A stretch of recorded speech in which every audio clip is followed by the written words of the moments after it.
The other paper I sent to you is a two-sided, and that's the reservation that I send to all the schools. We have our website.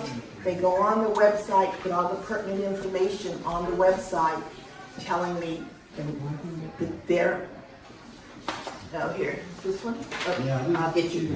There's something in that, I'm sure. Anyhow. Oh, here they are. Here's the extras. But I'll tell you this, the teachers don't read my emails, okay? Because they'll ask me, is there a charge? They'll send me an email back, is there a charge? How many adults do we have to have with us? And how long does it take? Do we have a place we can eat our lunches? It's all right there in the original email I send them, all the information.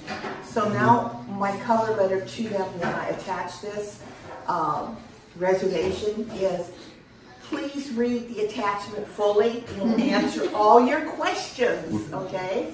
I don't know if the teacher showed up a couple weeks ago. He said it was too cold for the kids to come. So I got that email a couple days after he said he was going to cancel. So unfortunately, I can't always read my emails if I'm not there. And if you, as a docent, have a question about any school group, sometimes they don't bring the money with them. If you have any questions, you can always have the office call me. I can give you my phone number too, although sometimes they don't hear the phone ring. And if you want to write it down, it's 297-3174. If you have any questions, please feel free to call me, okay? So the teachers go onto the website, take and fill out all the information. I check daily on our website. It comes to me at another spot, and it assigns each school a number when they fill out the form, okay? And that number is my double check to make sure that I've got everyone, because I do it's called a registration by number. Yeah. I got too many pages.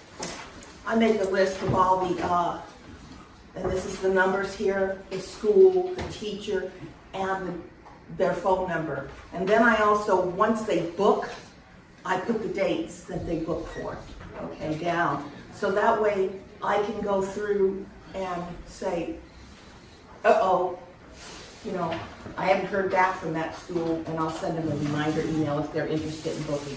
We are booked up every day to the end of the school year, and the only day we have open is Good Friday. So, and we're taking some summer campers too already in June.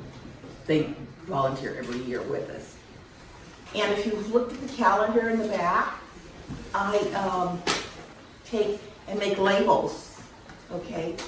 But because the labels don't come in, I mean the reservations come in, like this one, it was May 9th, here, December 7th, February, June. They don't come in order, okay? So I wait till I can print a whole page so as not to waste the labels. And, oh, she's got the calendar for me. Anyhow, this is the calendar I put the labels on, okay? And we have our school book where you sign up. It's usually on this desk, and the lead docent will take that book and put it out in the gift shop, and then that person will have the teacher sign in and tell them how many kids they have. And I also have a label out there for them, so they don't have to write in all the school information. They can just stick it on. But again, I have to put them in order for you out there, okay? What else? I send the reservation out the first time they come in. We start taking reservations August 1st, and by December, all of the spring is full. All the Fridays are full, or before December. Actually, sometimes it's November, they're all in October. This year it was October, all the Fridays were full. So there's nothing I can do about that. And we have a minimum a maximum of 70 students that we'll take for the day. But if they have 75, it costs them anywhere from $350 to $500 for a bus. So if it goes over, a little over, I'm gonna go ahead and book it. But I try to keep it smaller, okay? And then sometimes at the last minute, I'll get notices like, we couldn't get a bus. Or our principal says we have this to do to this day. So they'll have all kinds of last minute excuses where they're not doing it. And then we just refer them to outreach too. So, what else? The most important thing for you to do for me is when I send that email, only send me if you're gonna be able to be there. You know, if you say I'm on vacation, that's okay. You don't have to let me know. Just say I can help out on March 2nd, March 5th, March 3rd, or whatever. Okay, and that lets me know how many docents. Now, if you see on the list of docents that there's 75 students and I have 10 docents already signed up, don't volunteer for that date. Volunteer for one of those dates that you see 50 students and only 2 docents, okay? Understand that that's the dates we really need you. I have taken Ron's advice and I'm not panicking anymore because I always panic when I didn't have enough docents, and I always told my husband, you gotta go that day. You know, so those are the kind of things. What else? Is there anything else you can think of? I don't know. No, just that, you know, you guys don't have to worry about signing up for auditing. You know, we've discussed this, but if you want to audit the groups or if you want to get your, you know, leads in before you graduate, you don't have to sign up. The only reason we put you on the list is now so you can see, you know, the school tours that you can come to. But after you graduate and then you're officially a docent, then you'll want to respond to Lenita's email and sign up for the school tours. And I always send the school a reminder letter on the 15th of the month before they're supposed to come. So on the 15th of February, or there around that date, I sent reminders to all the schools that were coming in March. Okay, so if there's any problems, I can know ahead of time, you know. And that's the date I will send you out the schedule for the March. And I have now started to include my calendar, just in case I make some typos or whatever. I'm getting old, I can't see. Anyhow, that way you have the calendar that's going to be just like this, basically, and I don't attach them for you because a lot of you don't have Word or Excel. It's easier if I just put it on the email. If you've seen, that's how they come, okay? And that way you can just read it right off the email and you don't have to worry about having these other programs and things. But the most important thing is that you let me know that you are going to be able to come that day, and try to do it on days when you can see that we really need your help. And that's about it. If you're not sure you can be here for that day and you just want to show up, that's fine, but try to be here so they can take a head count as to how many docents they have so they can split the groups of kids up and try to have them equal. And that's about it. Any questions on that? Go ahead. I got a comment. Even if you've completed all your audits and leads and you're still not comfortable with kids, come down on one of those days, sign up, and tell the lead person that you're going to work with Sally or Joe or me or you or somebody else you want to go along with them, just to get a little more experience, or listen to another docent. You know, you can, and you get a little more experience that way. So. Oh, I had another thing that was brought up to me. Up in the upper, right behind the teacher's name, you may see a 1/2. That means that's one of 2 field trips that school has booked. Sometimes it's 1 of 3, 2 of 3, and then down at the bottom here is the date that they're coming. That's so when I go to the calendar that's on the wall in the office there for them, for the staff here, I know which date it is. Otherwise, that's basically it. So that's what those little numbers are. Any other questions or comments? Well, yeah, and just to reiterate, it's important that you do sign up with Lenita, because what happens sometimes, and this gets frustrating to some docents, sometimes, people will sign up and we'll have maybe 10 signups, and then people just decide, docents, that, well, I'll just show up. And so, 5 or 6 docents will show up. So you have 15 docents for a group of 25 kids. And so, a lot of times some docents say, well, there's too many docents here, I think I'll just go home. And, most of the old timers like me, it's sort of like, okay, well, fine, I don't mind.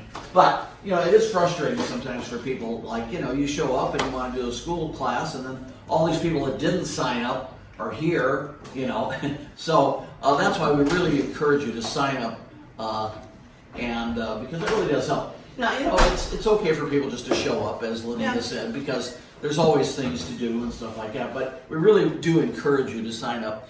The other thing, and this happens very rarely, and Lenita does a terrific job. I mean, let's give her a hand.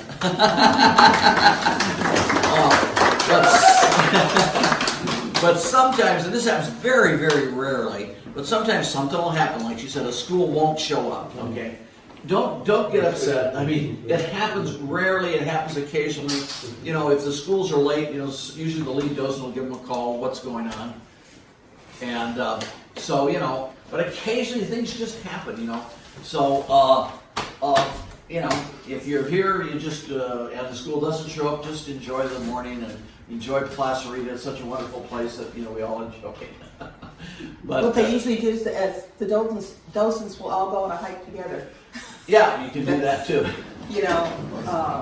That's what they've done before, so. But it happens very rarely. Yeah. It happens very rarely. And sometimes we don't have a control. I know a lot of the schools come in from the Antelope Valley, and the traffic is horrendous. And I know you talk to the teachers, say, well, we can't get the bus before 9, and sometimes the traffic is really bad. So we got to be a little bit flexible on that. Yeah, and this is my notebook that's I can't lose because I keep a copy of all the reservations that come in, and it has all the pertinent information. It has the number that the computer has assigned to that school, and I write on it. I keep the ones that don't show up or don't book. I keep those too as a reference, but usually I will write on there the date, confirmation, labels, calendar, and registration by number. If I do that, so I know I've gone through all the steps for that school, and then I'll put on there reminder sent on such and such a date too. So I try to keep it all coordinated that I don't skip anyone. And then they'll email you if I made a mistake. Oh, you had the wrong date on there. I had one teacher, she says, you had 1918 on there. Mm-hmm. She booked August 8th. She booked August 8th. And of course I hadn't switched my brain over to 2019 yet. So anyhow, but that's about it. Okay? Yes? Just want to mention, it's an incredible job that Lenita does. It has so many layers of so many things that, we just really appreciate all that you do on this. You'll be getting your emails from Spain next, because we're leaving tomorrow for 3 weeks. So, as long as the hotel can be free Wi-Fi, you get your emails. We'll give you a snack. My phone is a translator for me. Okay, next we have Teresa Jacobs, who's going to talk about the gift shop. Good morning. Some of your faces are familiar, some of them don't. I work full-time and I work here part-time, so it's kind of a stretch. I want to talk to you this morning about the gift shop, and as well as the gift shop. You probably know there's a lot of different opportunities we do around here besides just working with the kids and the hikes. We gave a list of that. But in terms of the gift shop, there are 3 different shifts to cover. There's Saturday morning and afternoon. There is during the week, the school week with the kids. That's another shift. And then we're creating a 3rd shift, which is after the kids leave.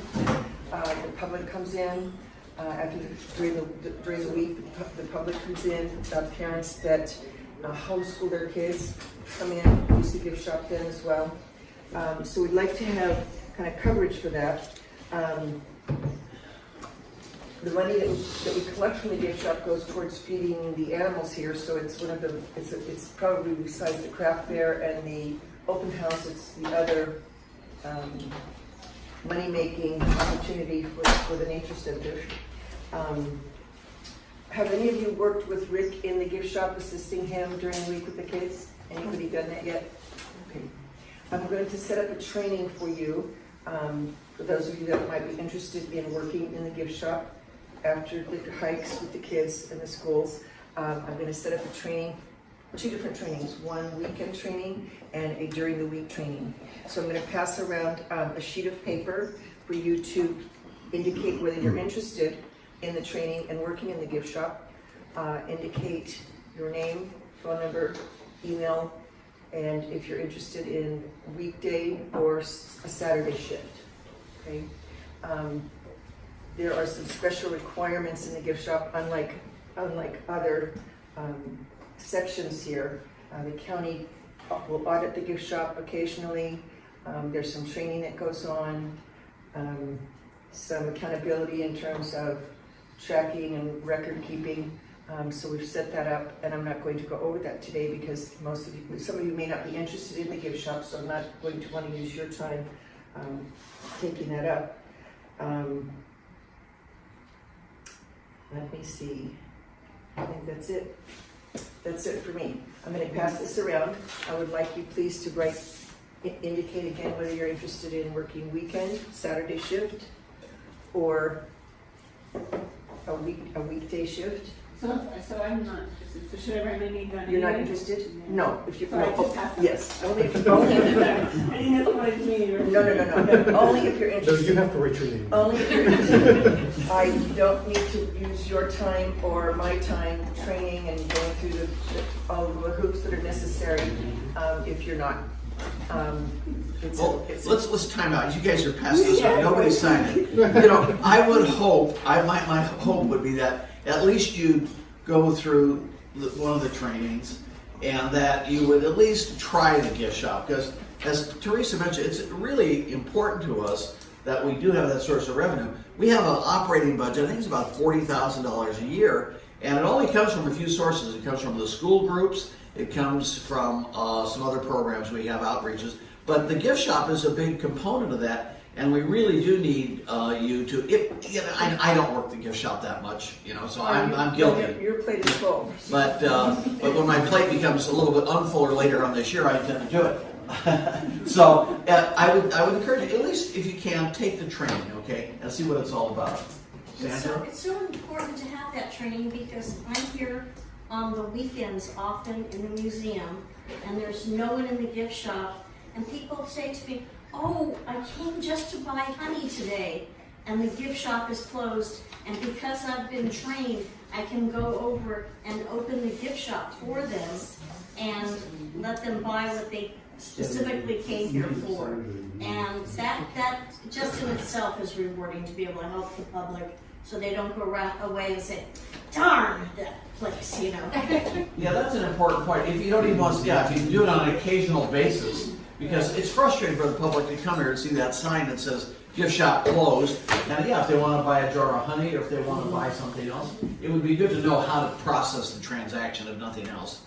So I would encourage you to at least take the training. I mean, it is wonderful we're in the gift shop. I mean, seriously, the kids come up there and they're all excited about what they can buy, and we keep our prices low. We have interesting things that are, you can't find online. It's very atavistic. It's a throwback to the past. We have wonderful things in there. We really do. And Teresa does a wonderful job. She's really a great person for it.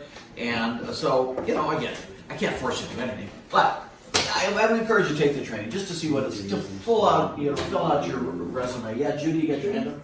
Talk about your honey. Talk about Your honey. The honey. Talk about the honey.